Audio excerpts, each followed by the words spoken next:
The phone rang at Please, you're scaring 3:17 in me. the morning. Sloan knew before she answered. Some calls you feel in your bones. Her sister Meredith was in a coma, 7 months pregnant. The doctor said she fell down the stairs, but Sloan found the truth hidden in a cracked phone I screen, won't let anything an happen to unsent you. message that changed everything. I promise. He's going to kill me. The husband everyone admired. The CEO everyone trusted. The monster no one suspected. For 6 years, Sloan had stayed away. For 6 years, she had let her sister suffer alone. Not anymore. What happens when a woman with nothing to lose goes to war against a man who owns everything? Grant Ashford had money, power, friends in every high place.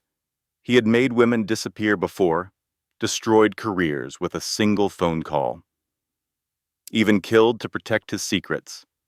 But he had never faced someone like Sloan, a forensic investigator who finds what powerful men try to hide, a sister who made a promise she refused to break. This is not just a story about revenge. This is a story about the moment a woman stops being afraid, the moment she fights back, the moment she turns a monster's life into a living hell. Stay with me until the end, because justice has never tasted this sweet. Value statement and story meaning. The lesson. Sometimes the people who hurt us count on our silence. They build empires on our fears. But the moment we speak up, the moment we stand together, their power crumbles. The meaning of this story. This story is for every woman who has ever felt trapped, every sister who wished she had done more, every survivor who thought no one would believe her. You are not alone. Your voice matters, and it is never too late to fight back. The phone rang at 3:17 in the morning. Sloan Callahan knew before she answered. Some part of her had always known this call would come. She had been dreaming of her sister, Meredith at 8 years old, laughing in their grandmother's garden, chasing fireflies in the summer darkness. The phone rang again. Sloan reached for it on the nightstand. Her hand trembled. The screen glowed harsh and white in the darkness of her Seattle apartment, Hartford Memorial Hospital, Connecticut. She pressed accept. Miss Callahan? A woman's voice. Careful, professional, the kind of voice trained to deliver devastating news. This is Nurse Patricia Hayes from Hartford Memorial. Yes. Sloane's throat was dry. Her heart pounded against her ribs. I'm calling about your sister, Meredith Ashford. Sloan sat up in bed. The sheets twisted around her legs. Cold air rushed over her skin. What happened? A pause, the kind of pause that changes everything. There was an accident. Your sister fell down the stairs at her home. She's currently in the intensive care unit. Fell. The word hung in the air. Sloan didn't believe it. Not for a second. How bad? She asked. She's in a coma, traumatic brain injury. She's also 7 months pregnant. The baby is stable for now, but we need you here. You're listed as her emergency contact. Sloan closed her eyes. 7 months pregnant. She hadn't known. Of course she hadn't known. She hadn't spoken to her sister in 6 years. Not since their mother's funeral. Not since Meredith chose her husband over her family. I'll be on the next flight, Sloan said. She hung up. For a long moment, she sat in the darkness. Rain streaked down her bedroom window. The city lights of Seattle blurred through the water. Somewhere out there, people were sleeping, living normal lives, unaware that Sloan's world had just shattered. She threw off the covers and began to pack. 3,000 miles away, 12 hours earlier, Meredith Ashford had been making dinner. The kitchen of the Ashford estate gleamed under recessed lighting, marble countertops, professional grade appliances, a chef's kitchen in a house where no one really cooked. Meredith stood at the stove, stirring risotto. Her back ached, her feet were swollen. 7 months of pregnancy had transformed her body into something unfamiliar. She heard the garage door open, the engine of Grant's Mercedes, the slam of a car door. Her hand tightened on the wooden spoon. Grant entered through the mudroom. His footsteps echoed on the hardwood floors. Heavy, deliberate. Meredith knew those footsteps. She had learned to read them like weather patterns. Light and quick meant he was in a good mood. Heavy and slow meant danger. Tonight they were heavy and slow. Meredith. His voice was cold, flat. The voice that made her stomach clench with fear. She turned to face him. Grant Ashford, 40 years old, CEO of Ashford Industries, 6 feet 2 inches of tailored suits and old money charm. The man she had married 8 years ago. The man who had slowly, methodically destroyed her. His eyes were bloodshot. He smelled like whiskey and expensive cologne. "How was the board meeting?" she asked. Her voice came out steady. She had learned to keep it steady. "Don't." He crossed the kitchen in 3 strides, grabbed her wrist, squeezed until the bones ground together. "Don't pretend you don't know what happened. Grant, you're hurting me." "Good." He pulled her closer. His breath was hot against her face. "I saw you, talking to Theo in the garden last week. What did you tell him?" "Nothing. We were just talking. He's your brother. He's a weak fool who can't keep his mouth shut." Grant's grip tightened. "What did you tell him about us?" "Nothing, I swear." "Grant, please, the baby." Something flickered in his eyes. For a moment, Meredith thought he might let go. She thought she might have reached whatever shred of humanity remained in him. She was wrong. The first slap caught her across the cheek. Her head snapped to the side. Stars exploded in her vision. She tasted blood where her teeth cut into her lip. "You think I'm stupid?" Grant released her wrist. She stumbled backward. "You think I don't know you've been trying to turn my family against me?" "I haven't. Grant, please listen." The second blow was a closed fist. It caught her in the temple. The world tilted. The marble counter rushed up to meet her. She caught herself on the edge. Barely. "I gave you everything." Grant's voice rose, lost its careful control. "This house, this life, everything you could ever want. And this is how you repay Shubatik?" Meredith's hand went to her stomach. The baby kicked. A flutter of movement against her palm. She had to protect her daughter. She had to get away. She ran. Through the kitchen, into the main hallway, toward the front door. If she could just get outside. If she could just reach the car. Grant caught her at the top of the main staircase. His hand closed around her arm. He spun her to face him. His eyes were wild, empty of everything except rage. "Where do you think you're going?" "Grant, please, I'm sorry. Whatever I did, I'm sorry." "You're always sorry." He laughed. A cold, hollow sound. "You're pathetic. You know that? Absolutely pathetic." He pushed her. Not hard. Grant was too careful to use too much force. He knew how to hurt her just enough to leave marks that could be explained. Accidents. Clumsiness. Walking into doors. But this time, she was at the top of the stairs. This time she fell. The world became a kaleidoscope of pain. Her shoulder hit the railing. Her hip cracked against a step.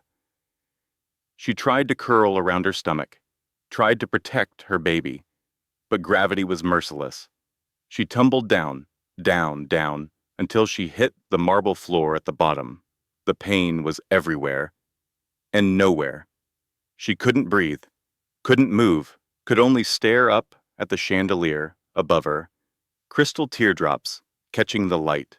So beautiful, so cold. Grant's face appeared above her.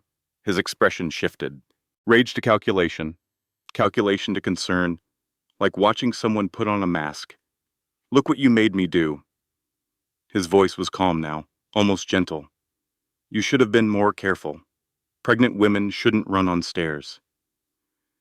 Meredith tried to speak, tried to scream, But darkness was creeping in at the edges of her vision, swallowing the light, swallowing everything. The last thing she heard was Grant's voice, smooth and controlled, calling 911. "My wife fell down the stairs. Please hurry. She's pregnant." Then there was nothing. Sloan landed at Bradley International Airport at 7:45 in the morning. She hadn't slept on the flight, hadn't even tried. She had spent the 6 hours reviewing everything she knew about Grant Ashford, which wasn't much, just fragments, impressions. The cold feeling she had gotten in her gut the first time Meredith introduced them. Meredith had met Grant at a charity gala in Manhattan. She was 24, fresh out of graduate school, working at a nonprofit that helped domestic violence survivors. The irony would have been funny if it weren't so devastating. Grant was 32, already running his family's company, already worth more than Sloan could comprehend. He had swept Meredith off her feet with flowers and first-class flights and promises of a fairy tale life. Sloan had seen through him immediately. She was a forensic accountant back then, just starting out, but she had learned to read people, to see the calculations behind their smiles. Grant Ashford smiled like a man counting his assets, and he looked at Meredith like she was one of them. Sloan rented a car at the airport, a gray sedan, anonymous. She drove through the Connecticut morning, past white church steeples and stone walls, past autumn trees blazing with color. It was beautiful here, postcard perfect, the kind of place where terrible things happened behind closed doors. Hartford Memorial Hospital rose from the landscape like a concrete fortress. Sloan parked in the visitor lot, sat in the car for a moment, hands on the steering wheel. She had a photograph in her wallet, 2 little girls in matching sundresses, arms around each other, grinning at the camera. Sloan was 10, Meredith was 8. Their grandmother had taken the picture at a family reunion. Sloan took out the photograph now, traced her sister's face with her thumb, so happy, so innocent, before their father's rage, before their mother's silence, before Grant Ashford. "I'm here, Mare," Sloan whispered. "I'm here now." She put the photograph away, got out of the car, walked toward the hospital entrance. The automatic doors slid open with a soft hiss. The smell hit her immediately, antiseptic and recycled air, the universal smell of hospitals everywhere. The woman at the reception desk directed her to the ICU, 4th floor. Sloan took the elevator up. The doors opened onto a quiet corridor. Muted colors, hushed voices, the steady beep of monitors from behind closed doors. And there, in the waiting area, sat Grant Ashford. He looked perfect. Of course he did. Designer suit, slightly rumpled, concerned furrow in his brow, the picture of a devoted husband keeping vigil over his injured wife. He stood when he saw her approaching. "You must be Sloan." His voice was warm, welcoming. "Meredith talked about you so much. She always hoped you two would reconcile." Sloan studied his face. The practiced grief, the calculated concern. His eyes didn't match his mouth. The words said sorrow. The eyes said something else entirely. Something cold, something watchful. "How is she?" Sloan asked. "The doctors say it's too early to tell. She hit her head when she fell. There's swelling in her brain." Grant's voice cracked. Perfect timing. "The baby is stable. They're monitoring her closely. Can I see her?" "Of course. I'll take you." He led her down the corridor, past nurses' stations and supply closets, past other families huddled in grief. He stopped at a door marked 412, pushed it open. The smell of the room hit Sloan first. Flowers and disinfectant. The sound came next. The rhythmic whoosh of a ventilator. The steady beep of a heart monitor. Then she saw her sister, and her heart broke. Meredith lay in the hospital bed, tubes and wires everywhere, a machine breathing for her. Her face was swollen, bruised beyond recognition, Her left eye was black and purple. Her lip was split. Her arms lay at her sides, motionless. Sloan walked slowly to the bedside. Her legs felt like they belonged to someone else. She reached out, took her sister's hand. Cold, so cold. The doctors say the swelling needs to go down before they can assess the full damage. Grant's voice came from behind her, smooth, controlled. They're optimistic she'll wake up. It's just a matter of time. Sloan didn't turn around. Couldn't take her eyes off Meredith's face. "Leave us alone," she said. "Of course. Take all the time you need." His footsteps retreated. The door clicked shut. Sloan stood there for a long time, holding her sister's cold hand, listening to the machines that were keeping her alive. The ventilator pushed air into Meredith's lungs. The heart monitor tracked 2 heartbeats, Meredith's, and the baby's. She noticed Meredith's fingernails, bitten down to nothing, raw and ragged. Meredith used to have beautiful nails. She used to paint them every Sunday. Sloan remembered sitting on Meredith's bed as teenagers, watching her apply careful coats of pink polish, chatting about boys and dreams and futures. When had she stopped caring for her nails? When had she started biting them down to the quick? When had Sloan stopped paying attention? "I'm so sorry," Sloan whispered. "I should have fought harder. I should have made you listen. I should have dragged you away from him." The machines beeped their steady rhythm. Meredith didn't respond. Sloan spotted a plastic bag on the side table. Patient belongings. She reached for it, found Meredith's phone inside. The screen was cracked, a spider web of broken glass. Sloan knew her sister's password, their mother's birthday. 0317. The phone unlocked. Sloan opened the messages, scrolled through mundane exchanges, hair appointments, grocery lists, a text from someone named Charlie asking if she wanted to get lunch. Then she found it. A message to her own number, never sent. The timestamp was the night of the accident. The words blurred through Sloan's tears. "Sloan, I need help. I should have listened to you. He's going to kill me." Sloan read it 3 times. Her hands shook, her breath came in ragged gasps. She looked at her sister's broken body, the bruises that went beyond any fall, the old scars she could see on Meredith's forearms, faded but visible. Grant Ashford hadn't just hurt her sister once. He had been hurting her for years. And now, finally, he had almost killed her. Sloan put the phone back in the bag. Carefully. Evidence. She needed to preserve everything. She leaned down and pressed a kiss to her sister's forehead. "I'm going to make him pay," she whispered. "I promise you. He's going to pay for every bruise, every scar, every moment of fear he ever made you feel." The heart monitor beeped, steady and strong. Sloan straightened up, wiped her eyes. She had work to do. The ICU waiting room smelled like stale coffee and fear. Sloan sat in a plastic chair, watching, waiting. Grant had returned after giving her time alone with Meredith. He sat across from her now, scrolling through his phone, occasionally sighing, playing the part of the worried husband. Other families came and went, a woman with red-rimmed eyes, an elderly man clutching a rosary, a young couple holding hands so tightly their knuckles went white, all of them bound together by the terrible democracy of tragedy. A doctor entered the waiting area, white coat, tired eyes, the kind of exhaustion that came from seeing too much suffering. "Mr. Ashford?" Grant stood immediately. Sloan rose too. "I'm Dr. Rebecca Thornton. I'm overseeing your wife's care." The doctor was in her mid-40s.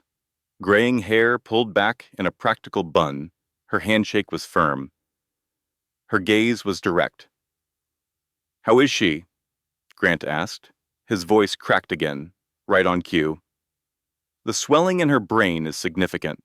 We've put her in a medically induced coma to help with the healing process. The next 72 hours will be critical. And the baby? Stable for now? We're monitoring closely. At 7 months, if we need to deliver early, the survival rate is quite good. But our priority is keeping both of them stable. Grant nodded, ran a hand through his perfectly styled hair. Whatever she needs, cost is no object. Of course. Dr. Thornton's voice was carefully neutral. She turned to Sloan. And you are? Sloan Callahan, Meredith's sister. Something flickered in the doctor's eyes. Recognition, interest. I see. Could I speak with you privately for a moment? Grant stepped forward. Anything you need to say can be said in front of me. I'm her husband. Hospital policy, I'm afraid. Medical information for immediate family members. Dr. Thornton's smile was pleasant, firm. It will only take a moment. She led Sloan away from the waiting area, down a corridor, into a small consultation room. The door closed behind them with a soft click. Please, sit down. Sloan remained standing. What is it? Dr. Thornton studied her for a long moment, making some kind of assessment. Your sister's injuries are consistent with a fall, she said finally. Down the stairs. That's what her husband reported. That's what the police recorded. But there are other injuries, older ones, healed fractures, old bruising patterns, scarring that suggests repeated trauma over an extended period. Sloane's hands clenched at her sides. You're saying he's been beating her? I'm saying the injuries are consistent with a fall. All of them. Dr. Thornton's eyes held Sloane's. Do you understand what I'm telling you? Yes. Sloane's voice was barely a whisper. I understand perfectly. Without your sister's testimony, there's nothing I can report beyond what I've documented in her medical file. The police have already closed the investigation as an accident. Of course they have.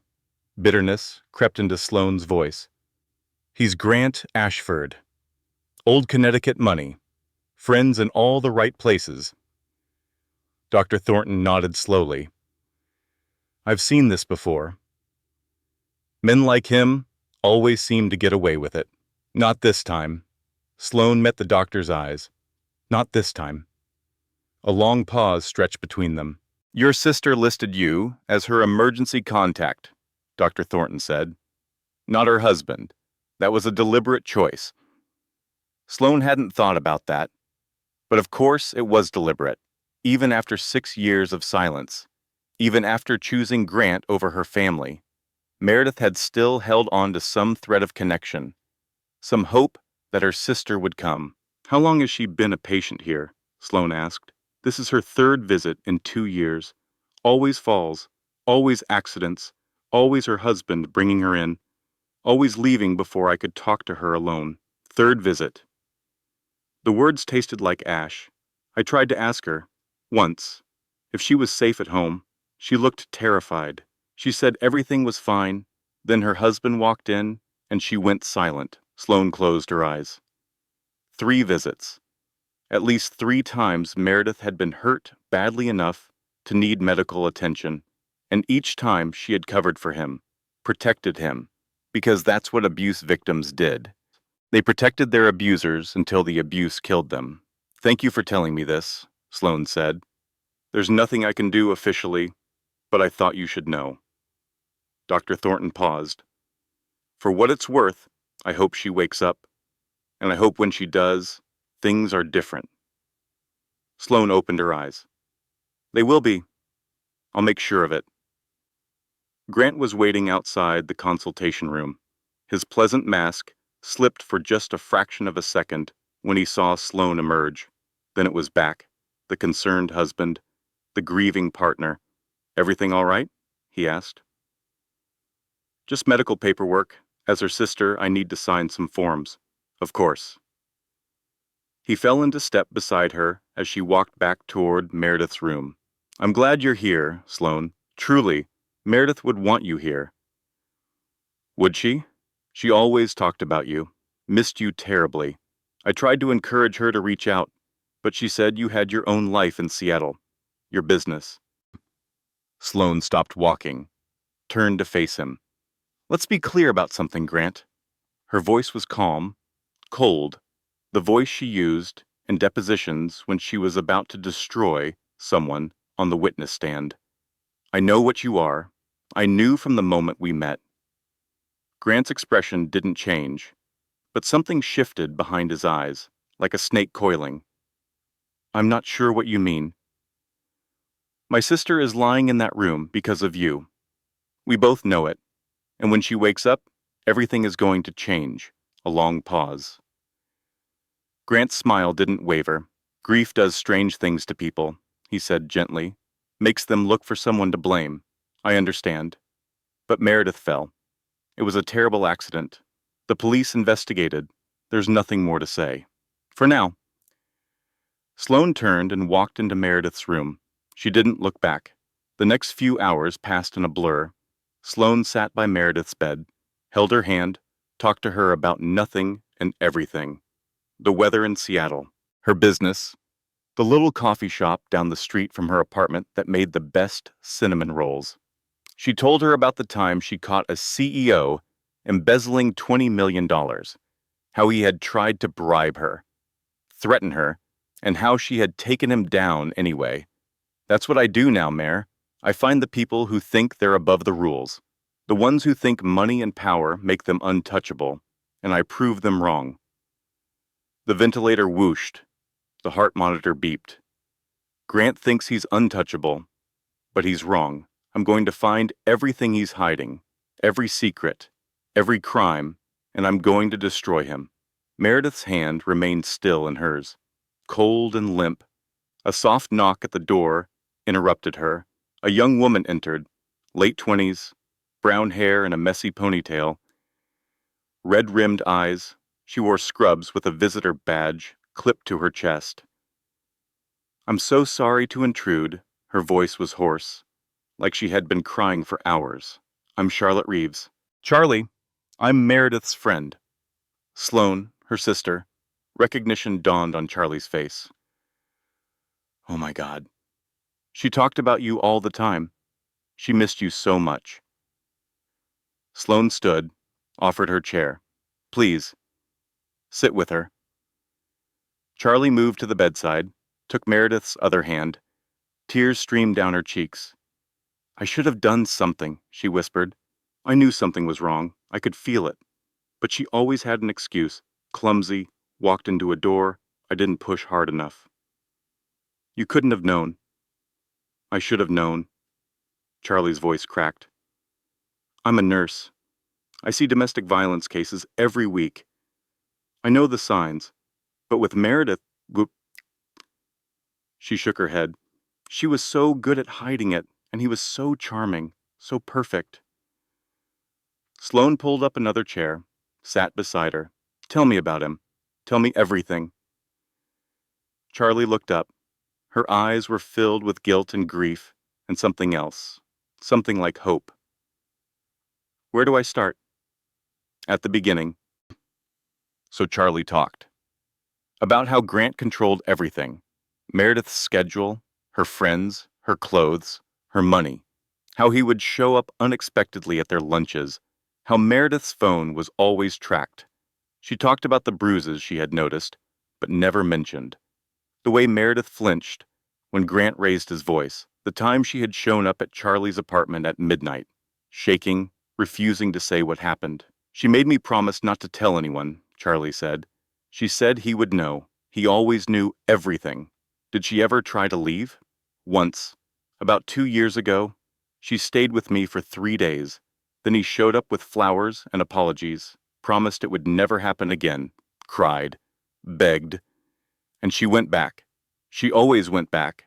Charlie pulled out her phone, showed Sloan photos. Meredith at a baby shower, smiling. But Sloan saw what others didn't see. The way Meredith angled her body away from Grant. The way her hand hovered near her ribs. The way her smile stopped at her mouth. We all saw it, Charlie said quietly. We all pretended not to. Because it was easier. Sloan looked at the photos for a long time. Evidence. All of it. Building blocks for the case. She was already constructing in her mind. I need your help, Sloan said. I'm going to take him down. But I can't do it alone. Charlie wiped her eyes, straightened her shoulders. Whatever you need, I'll do anything. Good. Because this is going to get ugly. That night, Sloan checked into a hotel near the hospital. She stood at the window of her room, looking out at the city lights, thinking about everything she had learned, everything she had seen. Her phone rang. Her business partner, Derek. I got your message, he said without preamble. I've started pulling everything we can find on Ashford Industries. And? On the surface, he's clean, pristine reputation, philanthropist, pillar of the community. But, but, there are whispers, settlements that got buried, employees who left suddenly. One of my contacts at the SEC mentioned they had questions about some of their defense contracts a few years back. Nothing came of it. Keep digging. Sloan. Derek paused. Are you sure about this? Grant Ashford has powerful friends. If we go after him and miss, he'll destroy us. Sloan thought about Meredith, the ventilator breathing for her, the unsent message on her phone. He's going to kill me. I'm not going to miss, she said. Cancel all my appointments. Move everything. I'm staying in Connecticut until this is finished. How long? As long as it takes. She hung up, sat on the edge of the bed, the weight of the day pressed down on her, but she couldn't rest. Not yet. She had work to do. The funeral had been beautiful. Their mother would have hated it. Elizabeth Callahan had been a practical woman. She would have wanted something simple, a small service, family only. Instead, Meredith had let Grant plan everything. A cathedral ceremony, hundreds of guests, most of whom had never met Elizabeth in their lives. Sloan stood at the reception, watching the crowd, wealthy strangers murmuring condolences, picking at expensive appetizers, using her mother's death as a networking opportunity. Meredith floated through the room on Grant's arm, playing the grieving daughter, the perfect wife. She wore a black Chanel dress, pearls at her throat, her hair was professionally styled, her makeup was flawless. She looked like a stranger. Sloan caught her sister's eye across the room. Meredith's smile wavered, just for a moment. Then Grant whispered something in her ear, and the mask came back. Later. After most of the guests had left, Sloan found Grant alone in the study, pouring himself a drink from a crystal decanter. Sloan, he turned, that perfect smile. Can I get you something? The bourbon is excellent. I know what you are. The smile didn't falter, but his eyes changed, went flat, cold. I'm sorry? You think I don't see it? The way you control her, the way she flinches when you touch her, the way she's disappeared into whoever you want her to be. Grant set down the decanter, carefully, precisely.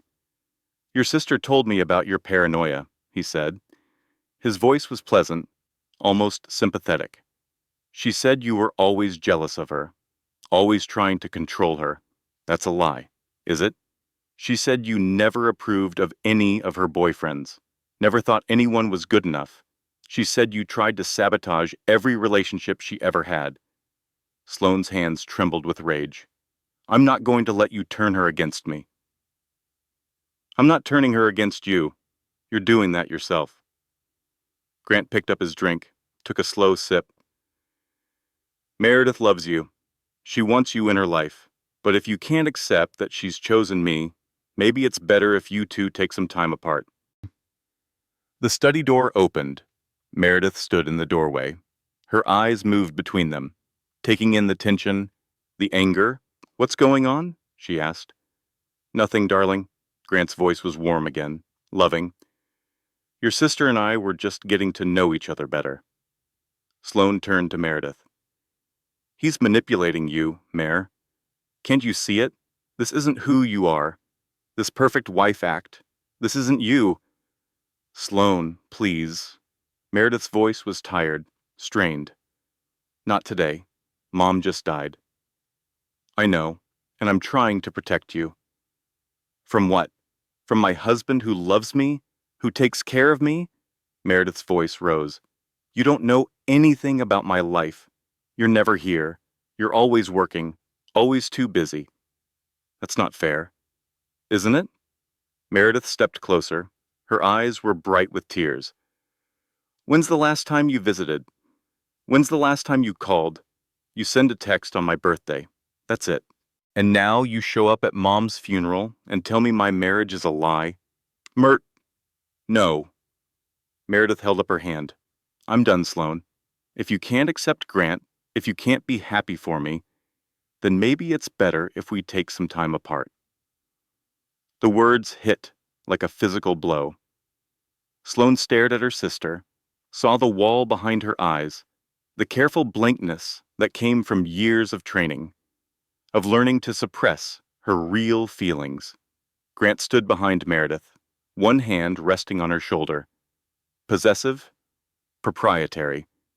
He met Sloane's eyes over her sister's head and smiled. I think you should go, Meredith said. Sloan wanted to fight, to grab her sister, to shake her until she saw the truth. But she looked at Meredith's face and saw someone who didn't want to be saved, someone who had already chosen her prison. Fine, Sloan said, but when you need me, I'll be there. No matter what, no matter how long it takes. She walked out of the study, out of the house, out of her sister's life. She didn't look back. Now, 6 years later, Sloan sat in that same hotel room in Connecticut, remembering.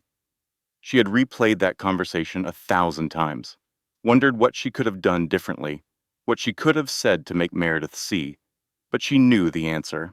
Nothing. There was nothing she could have said.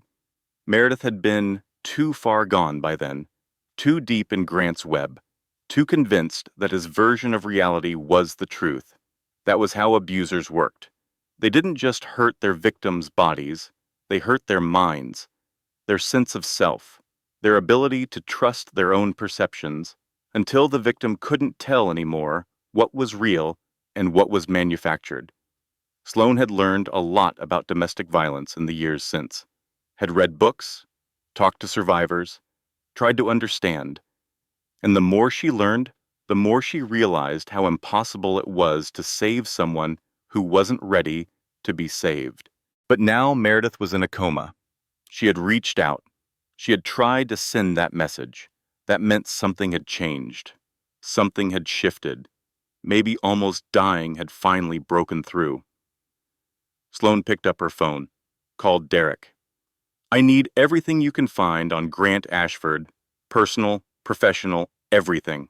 I've already started pulling records. There's a lot to go through. There's also a woman named Paula Warren, former employee of Ashford Industries. Apparently there was some kind of incident. Find her. Got it. Anything else? Sloan thought about the doctor's words. 3 visits in 2 years. Always falls. Always accidents. Medical records. I need to know every hospital visit Meredith has made in the last 8 years. Can you get those? Not legally. I don't care about legally. I care about evidence. A pause. You sure about this, Sloan? Once we cross certain lines, we can't uncross them. Sloan looked at the photograph on her nightstand. 2 little girls in matching sundresses, before the world had taught them to be afraid. I'm sure. The next morning, Sloan visited Meredith again. No change. The doctor said it could be days, weeks, months. The brain was unpredictable. All they could do was wait. Sloan sat by the bed, held her sister's hand. Do you remember when we were kids? She said softly. When Dad would come home, drunk, and start yelling, you were so scared. You would hide under your bed with your stuffed rabbit, the one with the missing eye. The heart monitor beeped steadily. I used to sit outside your door, remember? I told you I was guarding you, that nothing bad could get past me. I was 10 years old and I thought I could protect you from everything. Sloan wiped her eyes. I couldn't protect you from him, though. I couldn't protect you from Dad. And I couldn't protect you from Grant. But I'm going to fix that now. I'm going to make sure he never hurts anyone ever again. She squeezed Meredith's hand. Just hold on. Hold on for me. And for your daughter. She needs you. And I need you too. The memory came unbidden. Two sisters, 8 and 6 years old, huddled in a closet while their father raged downstairs. The sound of breaking glass. Their mother's screams. Sloan had wrapped her arms around Meredith, covered her ears, whispered stories about magical kingdoms and brave princesses who saved themselves. It's okay. I've got you. I'll always protect you.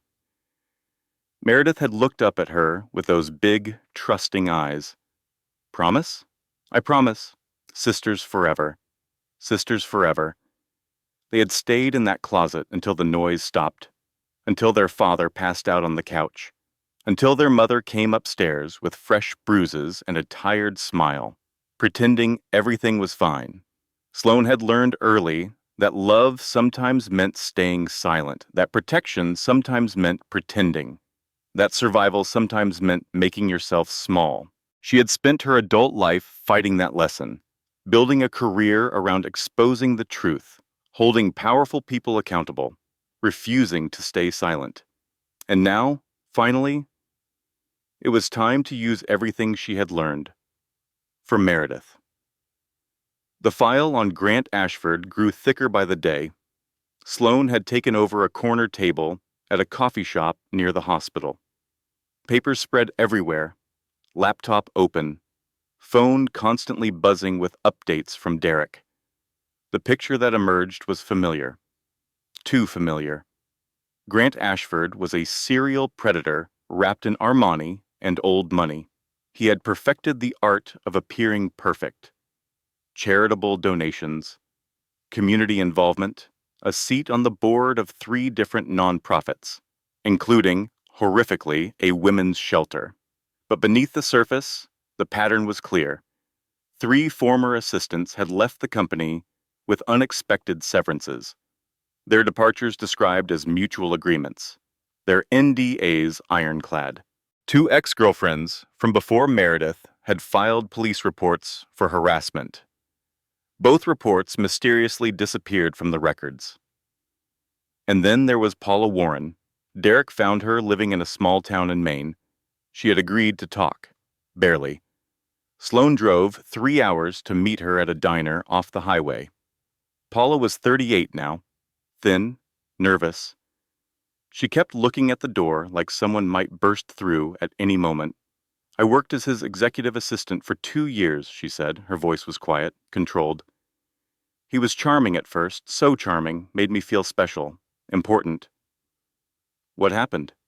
Paula's hands shook around her coffee cup. It started slowly, little touches, comments about how I looked. Then he kissed me after a late meeting. I told him I wasn't interested. He said he understood. And then the next day he acted like nothing had happened. But it didn't stop. It never stops with men like him.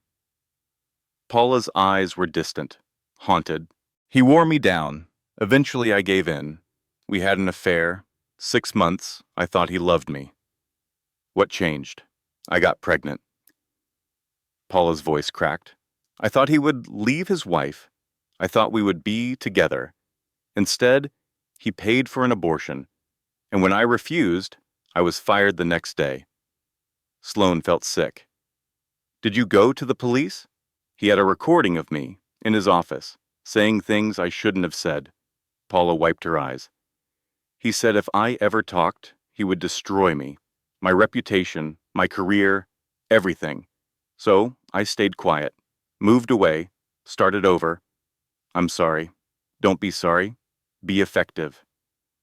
Paula met her eyes. Something fierce flickered in their depths. I heard about his wife, what he did.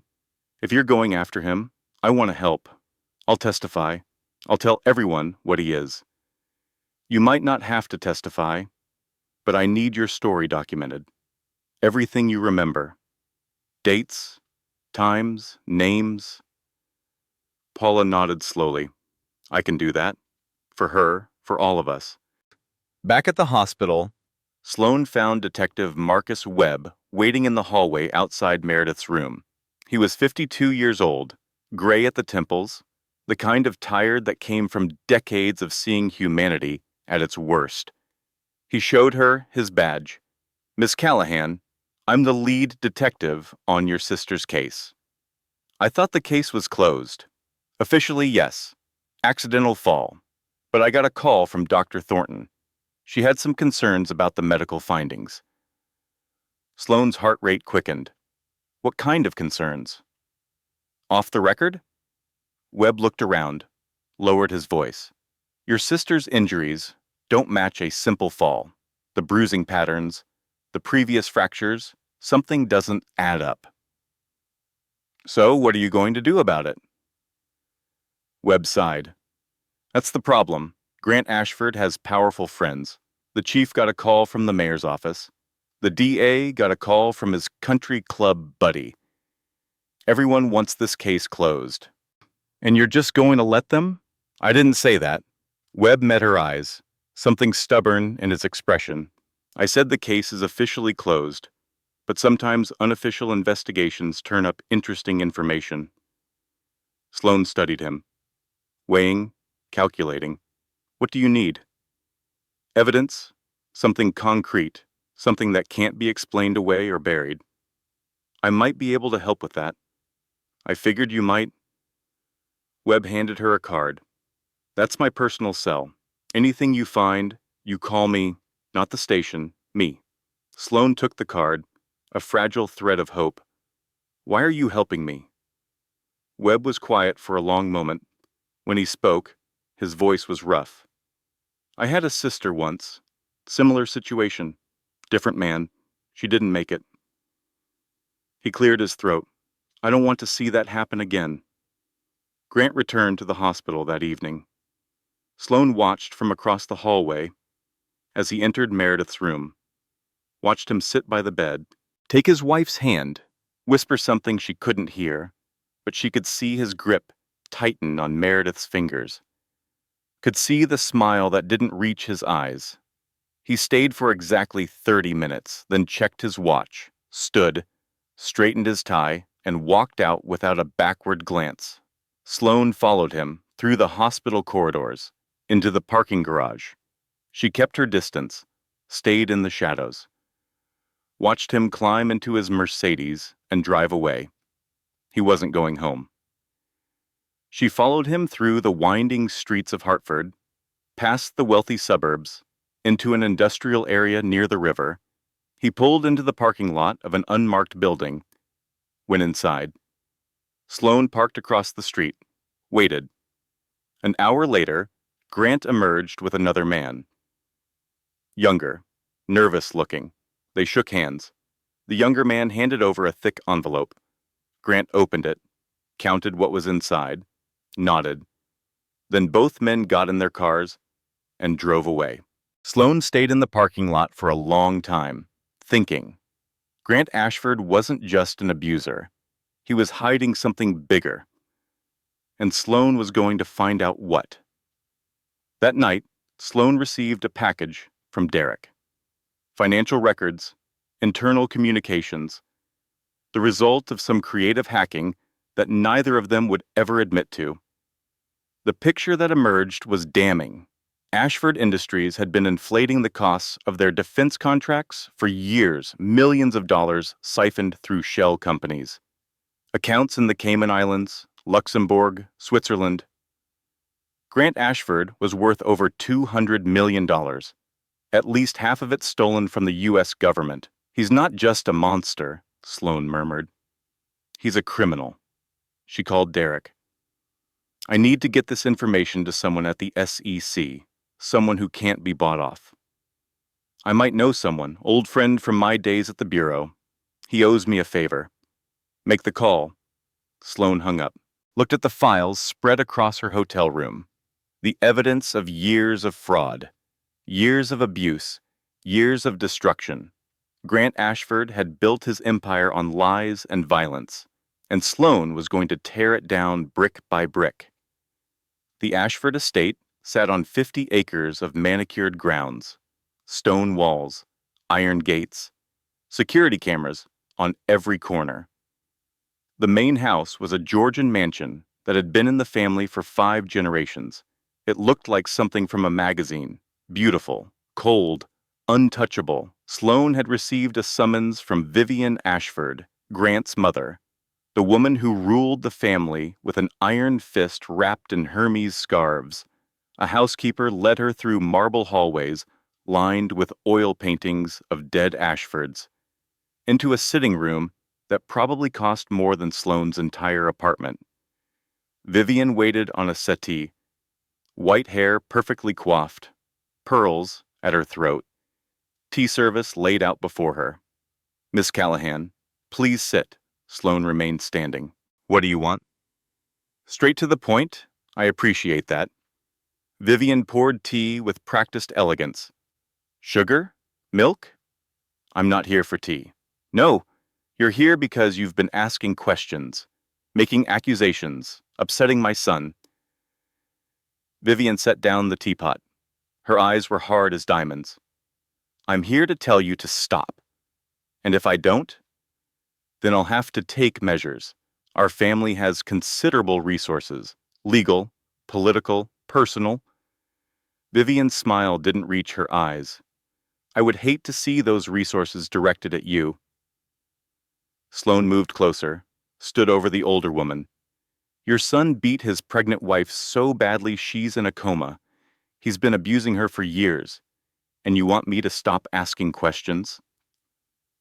Vivian's expression didn't change. "Marriages have difficulties. That's between husband and wife. My son has never raised a hand to anyone. The medical evidence says otherwise. Medical evidence can be interpreted many ways." Vivian picked up her teacup, took a delicate sip. "My son is a good man, a successful man, a pillar of this community. Your sister is fortunate to have him." Sloan felt rage building in her chest. "Fortunate? She's in a coma.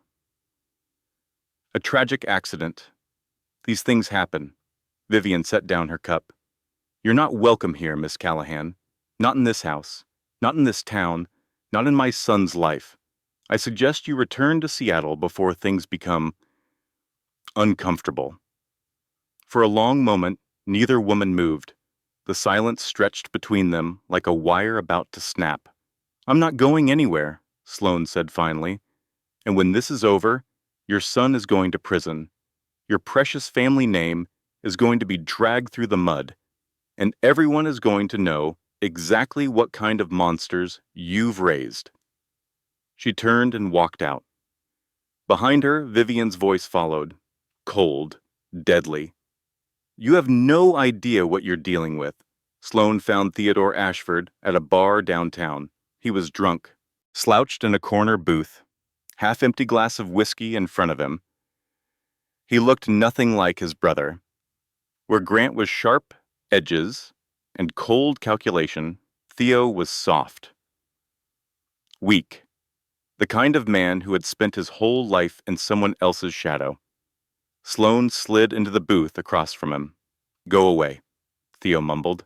"Whatever you want, the answer is no." "I just want to talk." "About what? My brother? My lovely sister-in-law?" He laughed bitterly. "About how I'm a coward who never says anything? Already know all that. You tried to help her once. Charlie told me." Theo went still, his eyes focused on her face. 3 years ago," Sloan continued, "you told Meredith to leave. You offered to help her get away. And Grant found out." Theo's voice dropped to a whisper. "He broke my arm, told everyone I fell off a horse. I haven't been on a horse in 15 years. I'm sorry. Don't be sorry. I deserve it." Theo drained his glass. "I've watched my brother hurt people my entire life. Women, employees, anyone who got in his way. I never said anything, never did anything. You were scared. I'm still scared." He met her eyes, something desperate in his expression. He showed me pictures last week, photos of my kids at school. He didn't say anything. Didn't have to. I got the message. Sloan felt cold. Grant Ashford wasn't just an abuser. He was a sociopath, using threats against children to maintain control. I need your help, she said. I can't. I told you. He'll hurt my family. He's going to keep hurting people until someone stops him. Your sister-in-law is in a coma because no one was brave enough to speak up. Theo flinched. That's not fair. None of this is fair.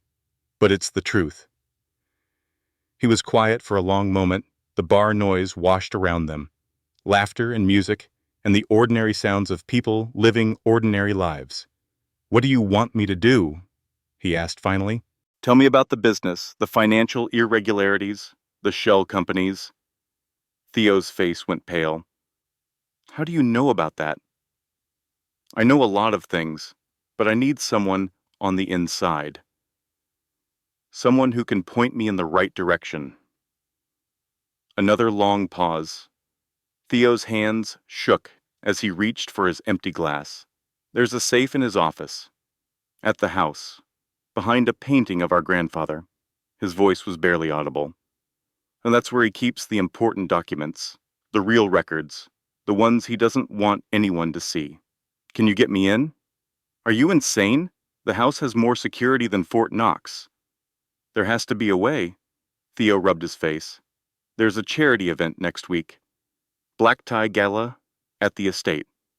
Everyone will be downstairs. The study will be empty. Can you get me an invitation?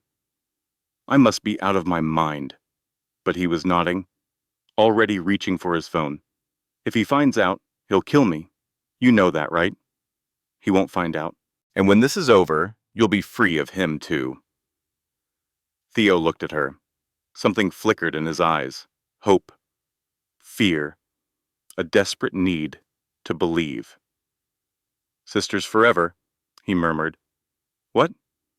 That's what Meredith used to say, when she talked about you. He almost smiled. She said you were the bravest person she knew, said you always kept your promises. Sloane's throat tightened. I try. Don't let her down. Please. She's the only good thing in this family. The charity event was spectacular. 500 guests, crystal chandeliers, a string quartet playing Vivaldi, the cream of Connecticut society air-kissing and networking and pretending to care about whatever cause they were supposedly supporting. Sloan wore a black dress she had bought for the occasion. Simple, elegant, the kind of dress that let her fade into the background.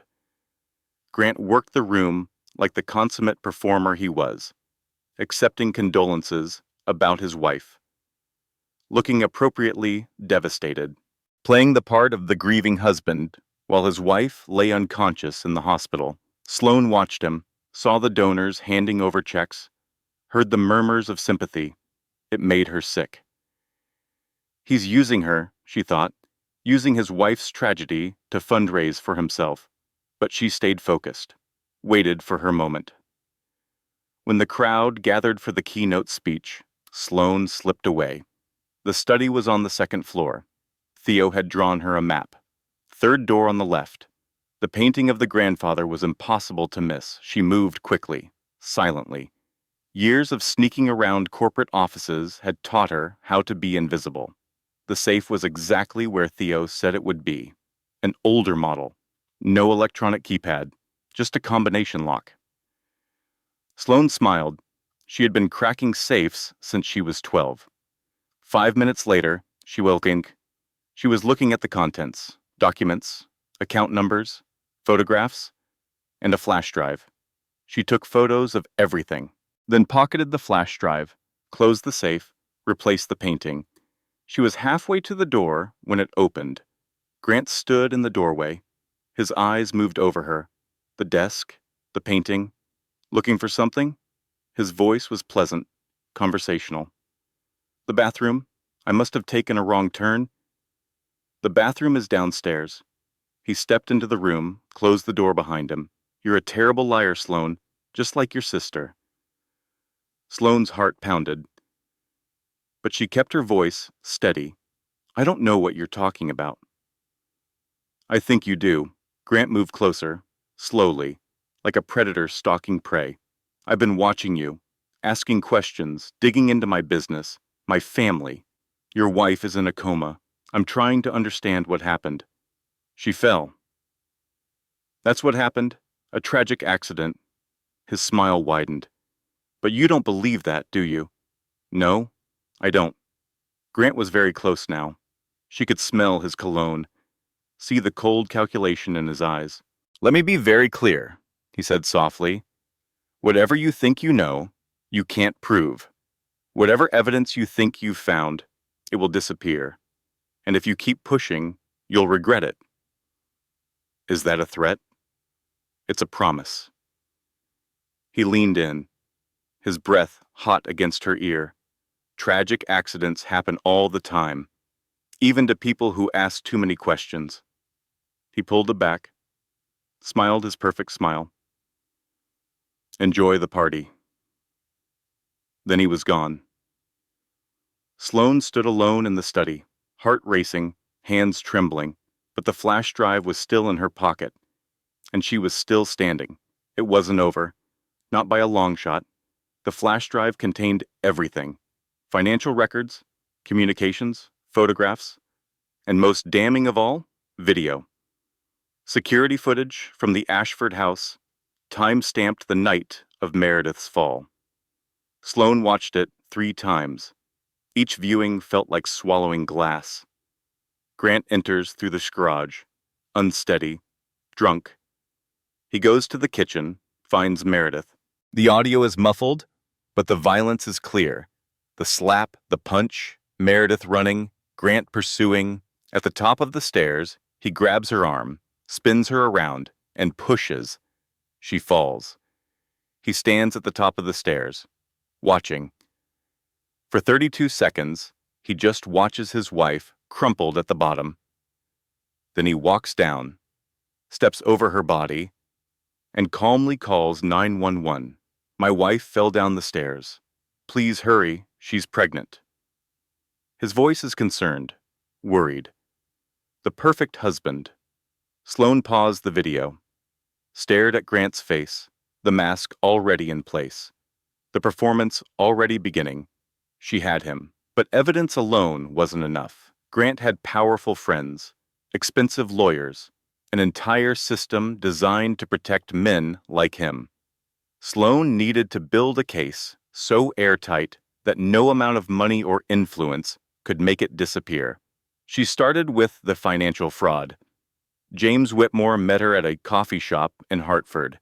He was 55, distinguished, gray at the temples, a board member at Ashford Industries who had been growing increasingly uncomfortable with what he was seeing. I've had suspicions for years, he said quietly. The numbers never quite added up. But Grant was always careful, always had explanations. Sloan showed him the documents from the safe. Whitmore's face went pale.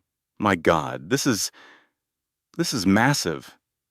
$23 million, maybe more, funneled through shell companies, stolen from government contracts. If this is real, the SEC will tear the company apart. Good. Sloan leaned forward. I need your help. To make sure this doesn't get buried, to make sure the right people see it. Whitmore was quiet for a long moment, weighing the risks, the rewards, his career, his conscience. My mentor helped your sister once, he said finally. Years ago, before Grant, he always said she was special, that she deserved better than the hand life dealt her. She still does. Whitmore nodded slowly. I'll make some calls.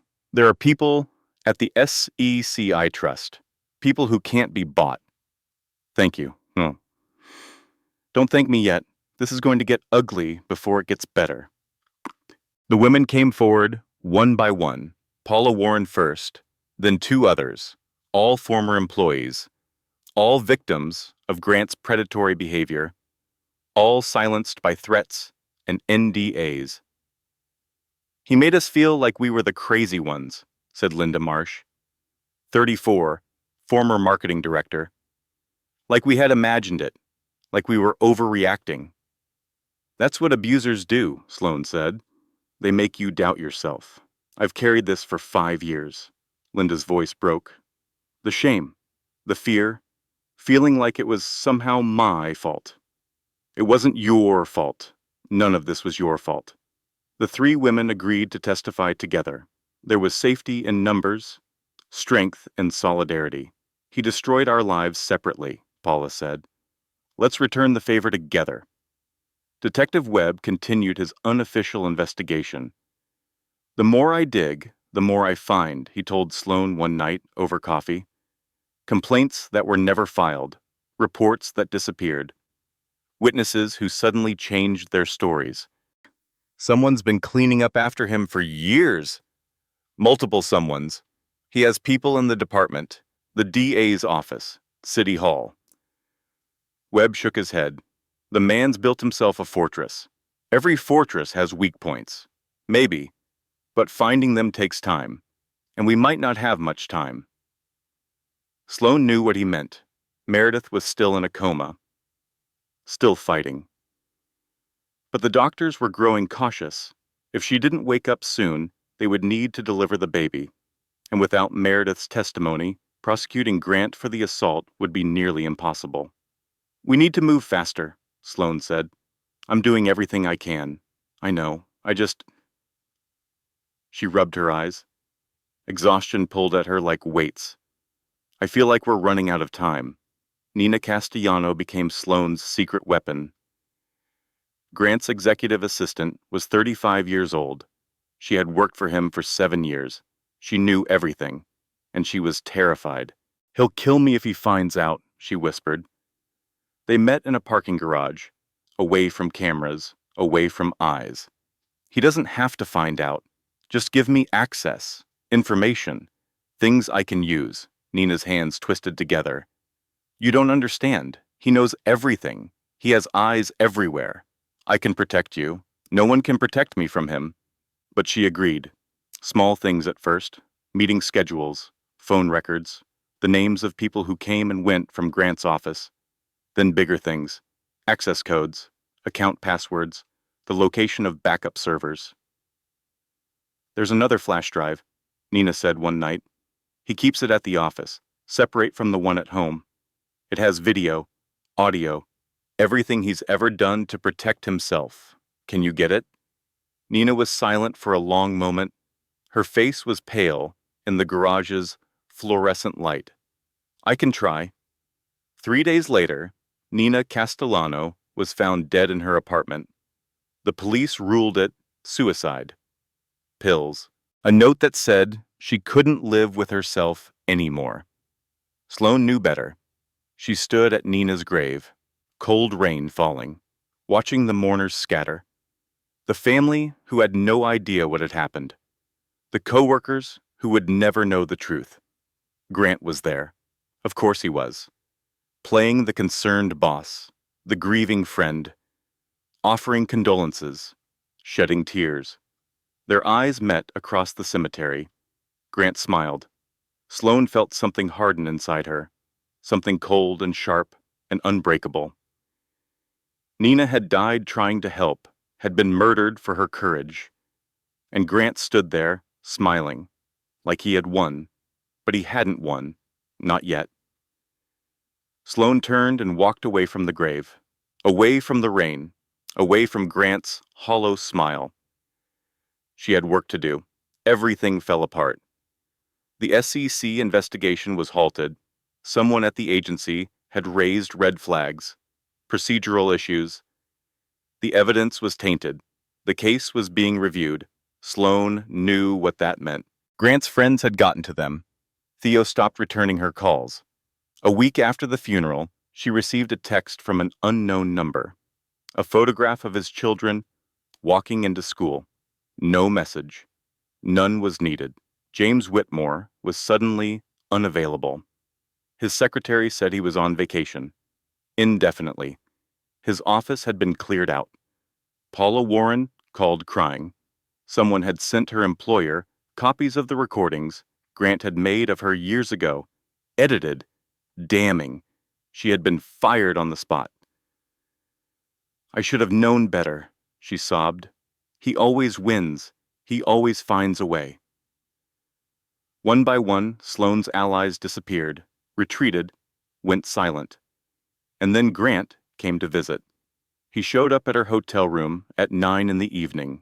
Sloan opened the door to find him standing there, perfectly dressed, perfectly composed, a slight smile on his lips. "May I come in?" "No. Suit yourself." He leaned against the doorframe. "I wanted to give you a chance. One last chance to walk away." "I'm not going anywhere. That's what I thought, but I hoped maybe you'd come to your senses." He pulled out his phone, showed her the screen. "Do you know what this is?" Photographs of Sloan at the charity gala, at the coffee shop with Whitmore, at the parking garage with Nina. "You've been watching me. I watch everyone." Grant tucked the phone away. "Here's what's going to happen. You're going to get on a plane tomorrow morning. You're going to fly back to Seattle, and you're never going to contact my wife again. Or what?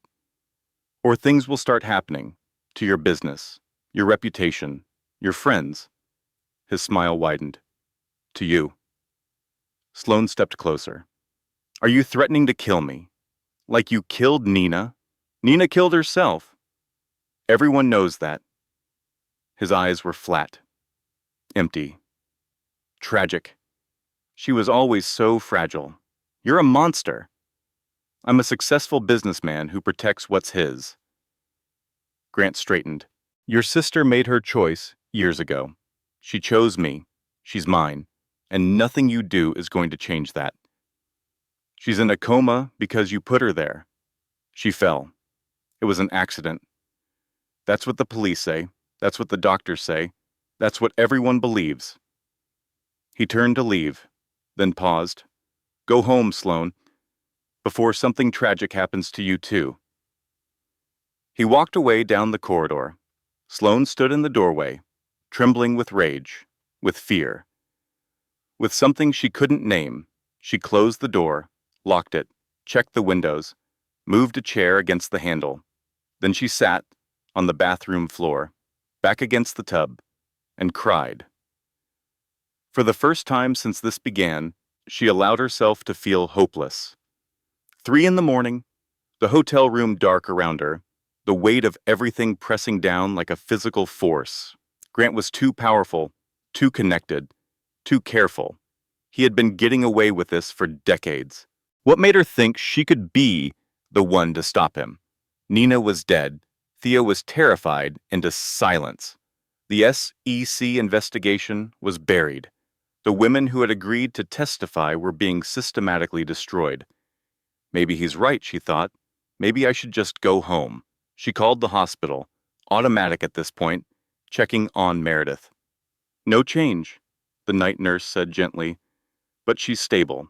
The baby is stable. We're hopeful." Sloan hung up, stared at the ceiling, hopeful. She thought about Meredith's unsent message. "I should have listened to you. He's going to kill me." She thought about Paula Warren, sobbing on the phone. "I should have known better." She thought about Nina Castellano. "I can try." All these women, fighting, losing, dying. Because one man believed he was untouchable. Maybe I can't beat him. Maybe he's too powerful. Maybe I'm just one person against an empire. The thought settled into her chest like a stone, and then another thought rose up. But what if I don't try? What if I walk away? What happens to Meredith then? What happens to her daughter? What happens to all the women Grant will hurt in the future? Sloan sat up, wiped her eyes. No, she didn't get to give up. That wasn't who she was. That wasn't what she had promised. She had told Meredith she would make him pay, had told Nina she would protect her, had told Paula that none of this was her fault. Those promises meant something. They had to mean something. Sloan stood, walked to the window, looked out at the city lights. "You think you've won," she said softly. "But you haven't. Not yet. and I'm going to make sure you never win again." The next morning, she got a call from Nina's sister. "I found something in Nina's things. She left instructions. If anything happened to her, I was supposed to send this to you." A package arrived by courier that afternoon. Inside was a flash drive and a note, written in Nina's careful handwriting. "I knew he would find out eventually. I knew what would happen, but I wanted to do something right before I died. This is everything. Use it. Make him pay, for all of us." Sloan plugged in the flash drive and found exactly what she needed. The flash drive contained Nina's insurance policy, recordings of Grant, phone calls, in-person conversations, years' worth of evidence she had secretly collected, waiting for the day she might need it. Sloan listened to all of it, took notes, built connections. Grant, discussing how to make harassment complaints disappear. Grant, arranging payments to a city councilman. Grant, laughing about how easy it was to control people with fear. And most damning of all, Grant, the night before Meredith's fall.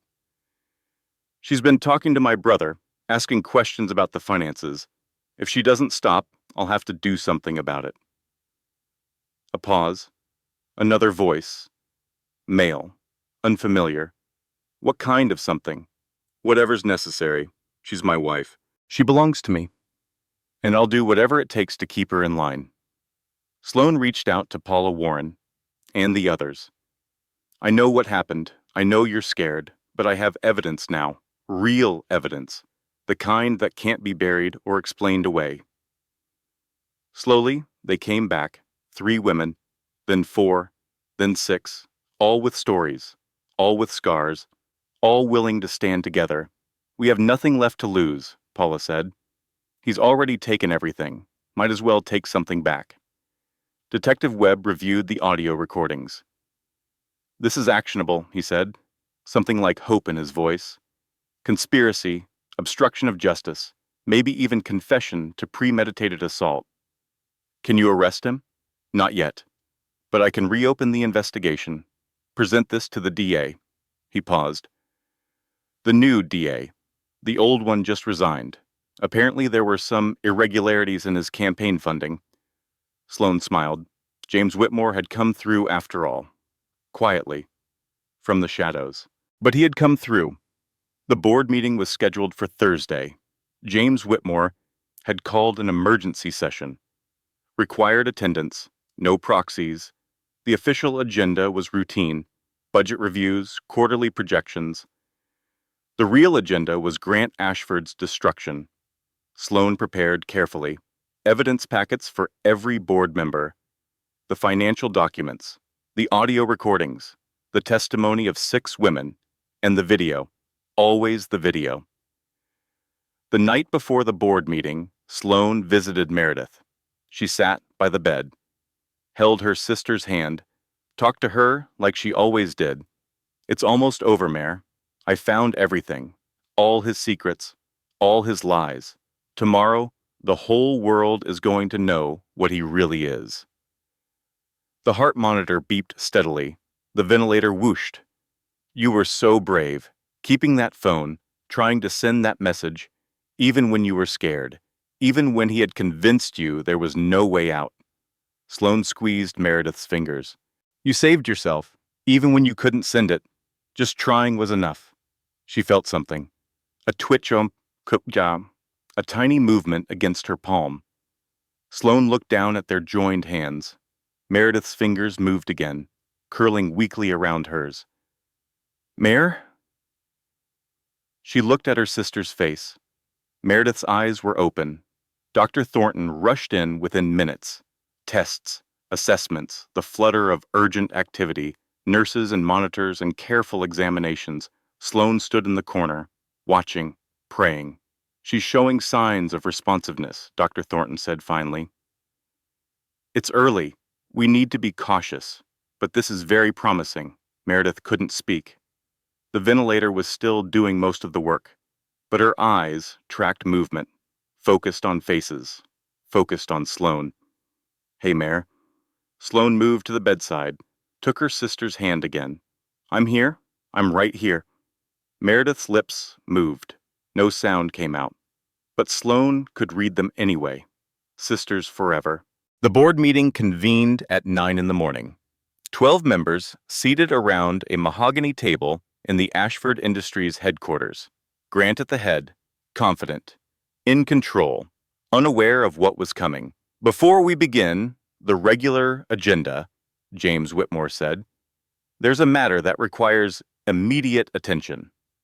The doors opened. Sloan walked in.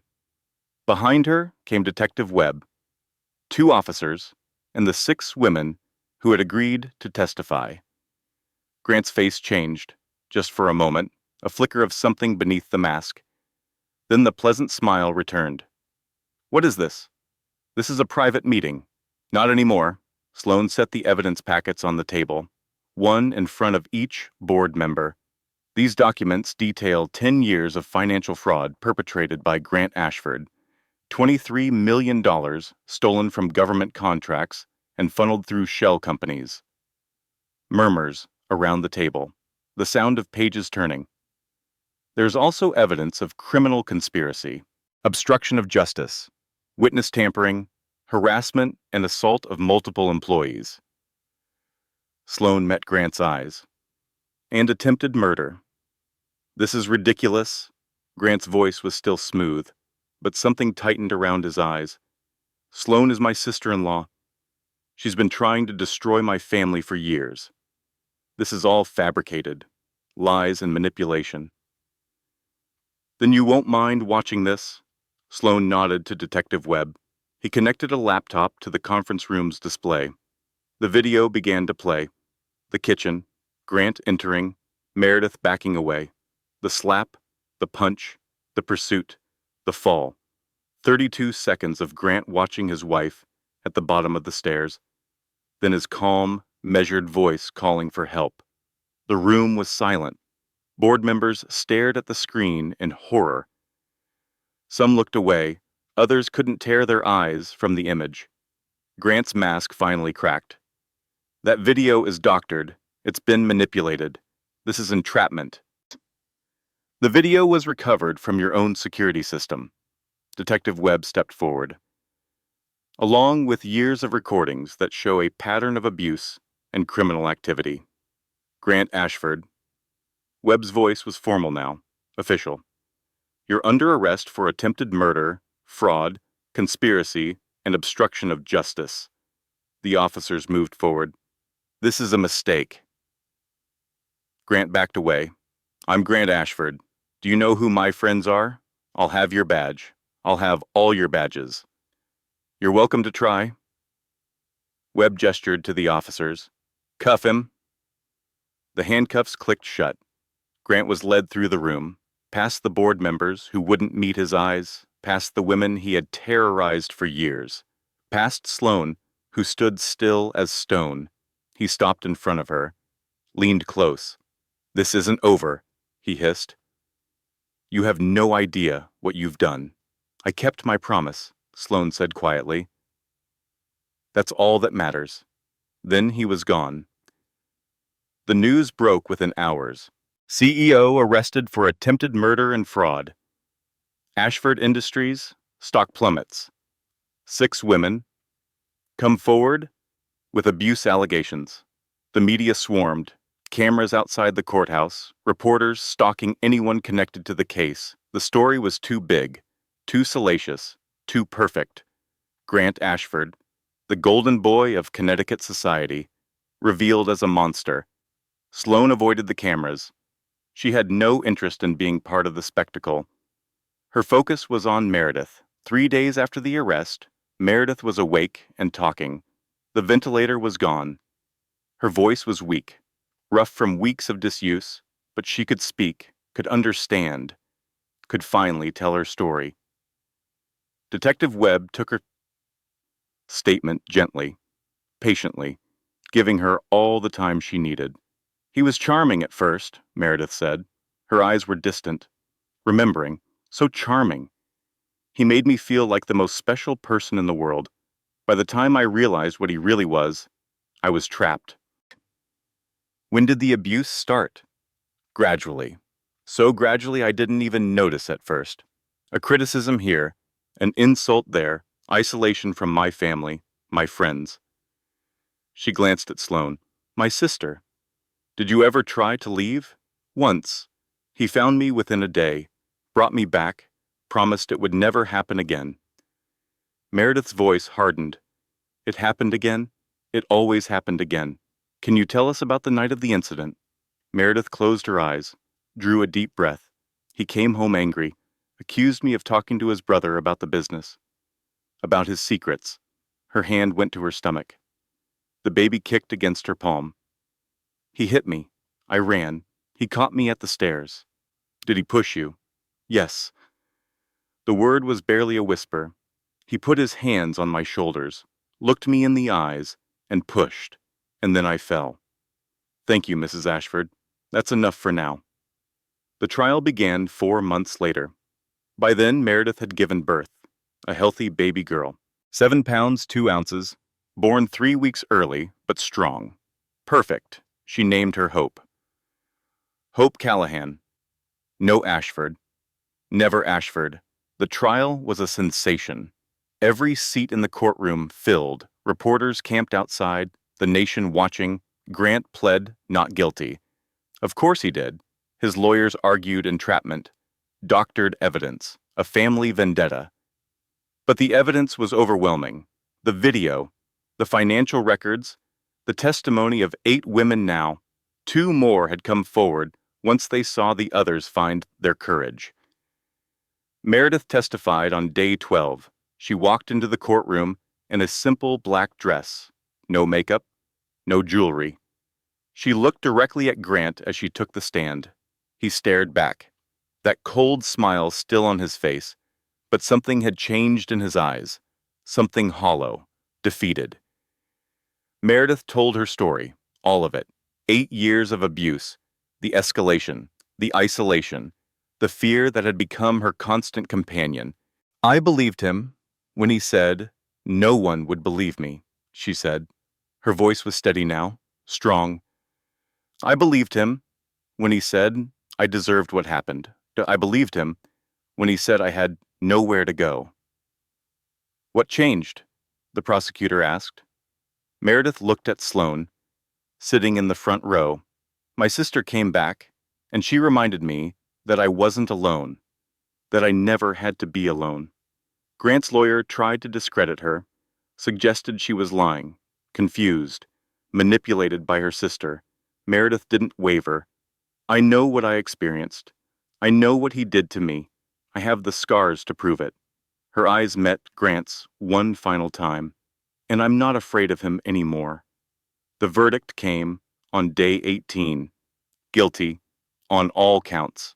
Attempted murder in the first degree, 15 counts of fraud, conspiracy, obstruction of justice, multiple counts of assault and harassment. Sentencing would come later. But the charges carried a maximum of 40 years. Grant was led from the courtroom in handcuffs.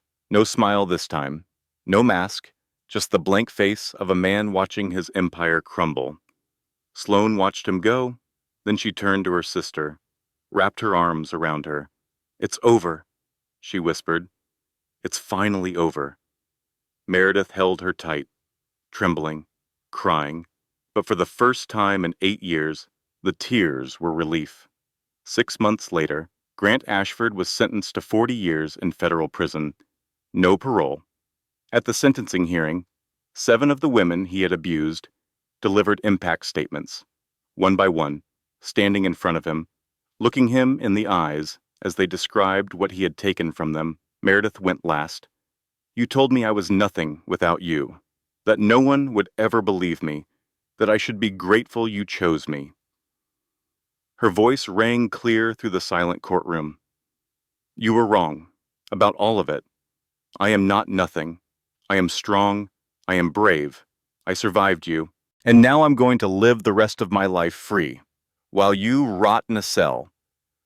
Grant said nothing, just stared at the table in front of him. The judge pronounced the sentence. 40 years.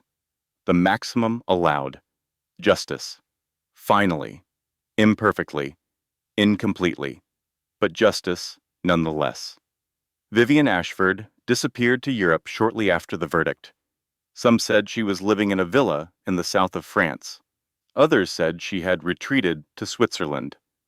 Either way, she never returned to Connecticut. The Ashford estate was sold. The money distributed to Grant's victims through a civil settlement. Not nearly enough, but something. Theodore Ashford went to therapy. He sent Meredith a card after the trial. "I'm sorry I wasn't brave enough. I'm trying to be now, Meredith read it twice, then tucked it away in a drawer. Forgiveness would take time, but maybe, eventually, it would come. Meredith and Hope moved to Seattle. Sloan found them a house with a big yard, 2 bedrooms, room to grow, close enough to her apartment that she could visit every day. Charlie came too, found a nursing job at a hospital nearby. The 3 women became their own kind of family.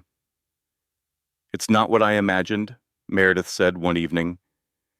They were sitting on her porch, watching the sunset, Hope sleeping in a carrier between them. "When I dreamed about my future, this wasn't it. Single mother, starting over at 33, still flinching at loud noises." "What did you imagine?" "I don't even remember anymore." Meredith smiled, sad but real. "Maybe that's okay. Maybe the life I imagined was never the right one anyway."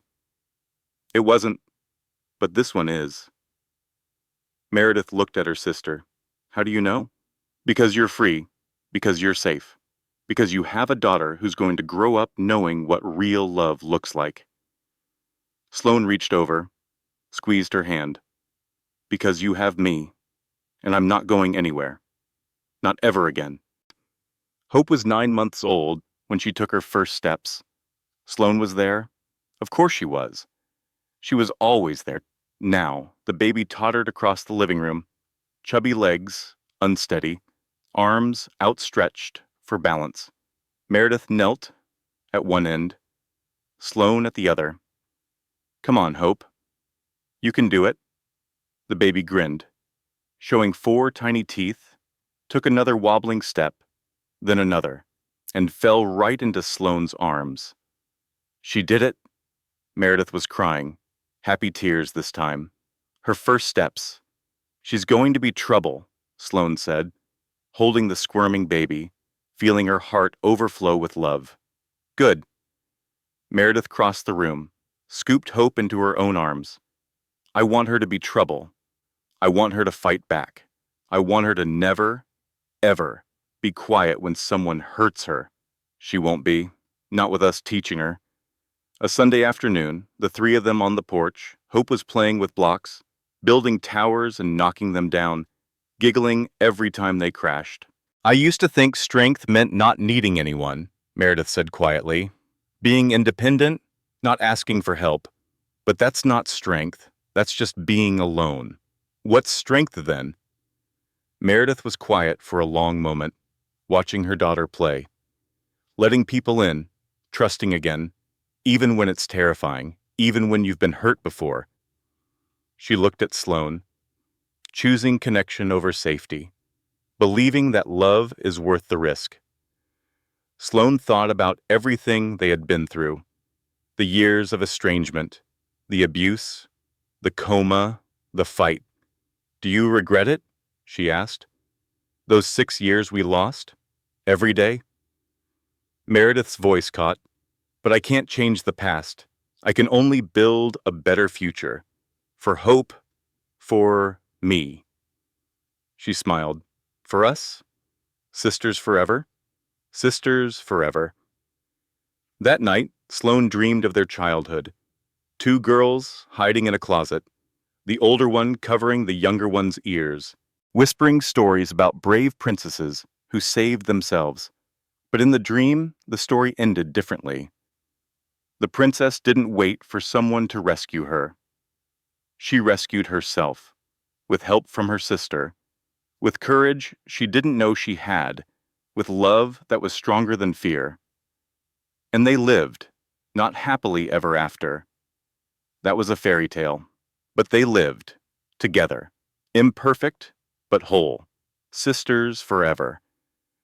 Sloan woke to sunlight streaming through her window. For a moment, she lay still, listening to the birds outside, feeling the peace that had finally, after all these years, settled into her bones. Then her phone buzzed. A text from Meredith. "Coming over for brunch? Hope is demanding her aunt?" Sloan smiled. She got up, got dressed, drove through the Seattle morning to her sister's house. Meredith opened the door, Hope in her arms. The baby reached for Sloan immediately. Chubby fingers, grasping. "Someone missed you!" Sloan took the baby, held her close, felt the solid warmth of this tiny life she had helped save. "I missed her too." They went inside. Meredith had made pancakes. The kitchen smelled like butter and maple syrup. Sunlight fell through the windows. The same kind of light that had fallen through their childhood bedroom a lifetime ago. "I was thinking," Meredith said, setting plates on the table, "we should start a tradition, Sunday brunch, every week, no matter what. I like that. Hope will grow up knowing her aunt, really knowing her, not just holidays and birthdays. Real life." Sloan looked at her sister, at the woman she had become. Stronger than she ever realized, braver than she ever knew. "I'm proud of you," she said. "I don't think I've ever told you that, but I am so proud of who you are." Meredith's eyes glistened. "I couldn't have done any of this without you." "You could have. You were already doing it. That message you tried to send, that was you saving yourself. I just helped finish what you started." They stood there for a moment, two sisters, a baby between them, the past behind them, the future stretching out ahead. "I love you, Sloan." "I love you too, Mare." Hope grabbed a fistful of each of their hair, pulled them close together, laughing. And Sloan realized something. This was what healing looked like. Not the absence of pain, but the presence of connection, of love, of people who showed up, again and again, no matter what. She had made a promise to her sister 24 years ago, in a closet. While their father raged below, "I'll always protect you." It had taken a long time. There had been years of distance, years of silence, years of pain, but she had kept that promise, and she would keep it for the rest of their lives. If this story speaks to you, I would love to hear your thoughts in the comments below. Have you ever had to fight for someone you love? Have you ever found strength you didn't know you had? Share your story with our community. Your words might be exactly what someone else needs to hear today. And if you want more stories like this, stories about courage, justice, and the power of standing up for what's right, hit that subscribe button and turn on notifications. We post new stories every week, each one crafted to move your heart and remind you of your own strength. Thank you for being here. Thank you for listening. Now let us begin. Closing disclaimer. This content has been carefully researched, developed, and manually edited by our team to deliver meaningful stories with valuable life lessons. Every narrative is crafted with intention, designed not just to entertain, but to inspire reflection, empathy, and hope. Thank you for trusting us with your time.